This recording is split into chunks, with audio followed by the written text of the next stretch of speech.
For years, we've ranked passports based on their ability to travel as either Tier A, Tier B, Tier C. And for many people, those top tier, Tier A passports have been hard to come by. There may be one more entering their ranks that millions of people could qualify for, and I'm going to tell you all about it.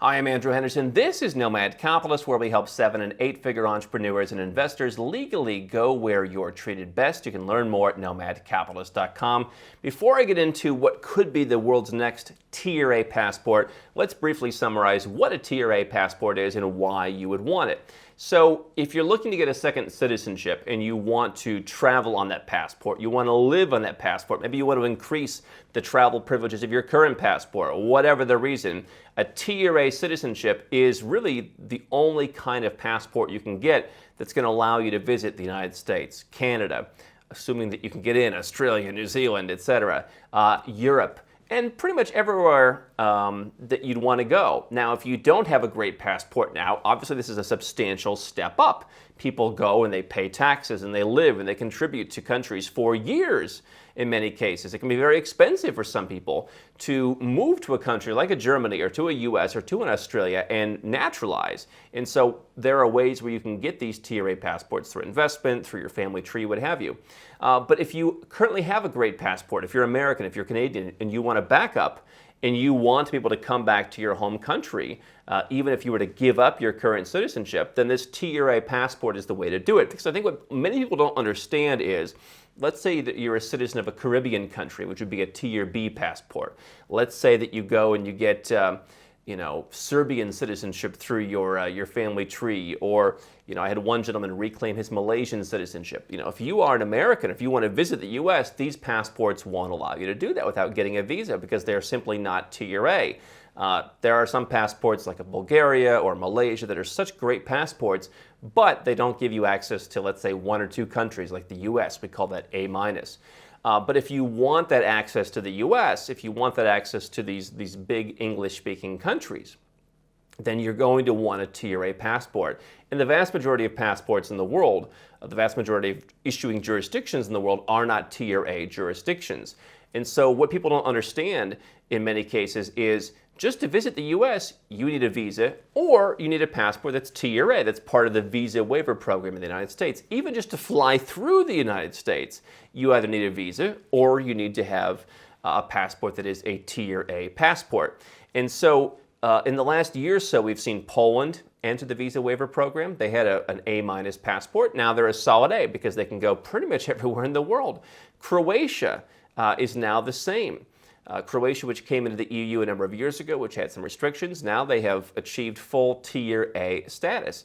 And so we have some people that we're aware of who have obtained Polish and Croatian citizenship through their ancestry, and now they've got this great travel document. But what if you were not fortunate enough to have ancestry from Germany, from Italy, from Ireland, from other countries like that in Europe? Most of the countries that are part of this visa waiver program that allows you into the U.S. that are what we call Tier A passports are in Europe.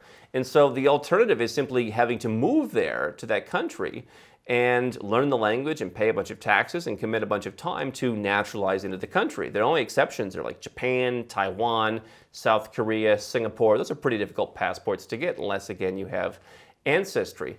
Well, there's a new country that's coming that may be negotiating a deal with the U.S. that may be ascending into visa waiver program status that would give it Tier A status, and that country is Israel, which would theoretically open up Tier A travel privileges to millions of people, seeing that you can become an Israeli passport simply by being Jewish. Here's the article. Israel in U.S. visa talks eyes easing access for Palestinian Americans. And the idea here is that there's a couple reasons that Israel, one of the best friends of the United States, has not had access to visit the U.S. without getting a visa. Americans certainly can go to Israel, so the reciprocity is already there from Israel's side. But the reason number one is to become a visa waiver program country, to have access to the U.S., which again, that makes you what we call a Tier A passport. You have to have, number one, an adjusted refusal rate for B-series visas below 3%. Israel does not have that. They have said in the article that about 40% of rejections were due to people filling out the forms incorrectly, and so they're going to do some education on that and clear that up. One of the other issues that I was aware of was, if you ever go to the mall in the U.S. and you go in the middle, they have like the secret crystals and the soaps that, the miracle soaps or whatever, oftentimes sold by, as the stories have gone over the years, young Israelis who come over and they get visas, and they're not supposed to be working, they're just supposed to be visiting, but they end up taking these jobs. And so that was an issue where the U.S. said, well, hey, we're going to require you to get a visa, we're going to smoke these people out. And so there were, as my understanding was, there was a higher number of rejections for younger Israelis than there were for older Israelis who theoretically already had careers going.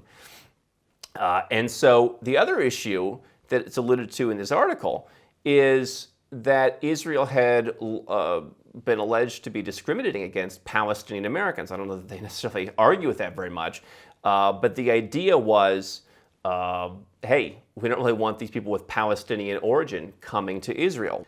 So the article from Swiss Info is the website, basically talks about how Israel is prepared to open up travel privileges to Palestinian Americans in particular, talking about how people of Palestinian origin have often had to go to other airports and take what they call more onerous trips, saying that the Israeli security force is ready to handle that, and saying that they are having conversations with the U.S. State Department to basically say, listen, we're getting rid of one of the big issues that has long been a thorn in your side that has made you not want to give us this U.S. visa waiver access.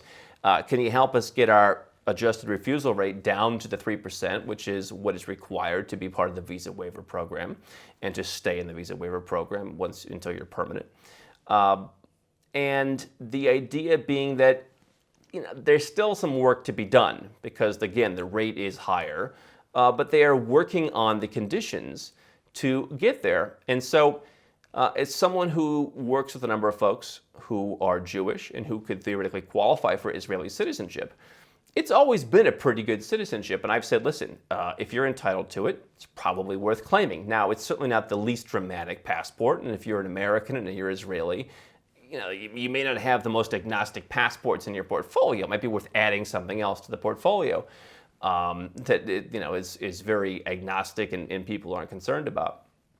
But if you can get Israeli citizenship, you should do that because it has long offered access to pretty much all of Europe, including to Russia, to Canada, pretty much to everywhere except for the US and Australia. It was really a top-tier travel document, but it was an A- because you didn't have that US access. And for many of the folks that we work with who are coming from the US, they want to know if something ever happens to their US citizenship, they have the ability to potentially come back. They don't want to get a visa. They don't want to have to get permission even to fly through their old country. So Israel may be moving in that direction. Now, again, if you already are entitled to it, I would take the passport regardless in most circumstances, but this is one area where Israel's passport may enter full Tier A status in the next couple of years as they resolve these issues with the U.S. That would be a great win, and because you have so many potential people who are eligible for this, it means a lot of people could get access to one of the world's best travel documents that lets them travel freely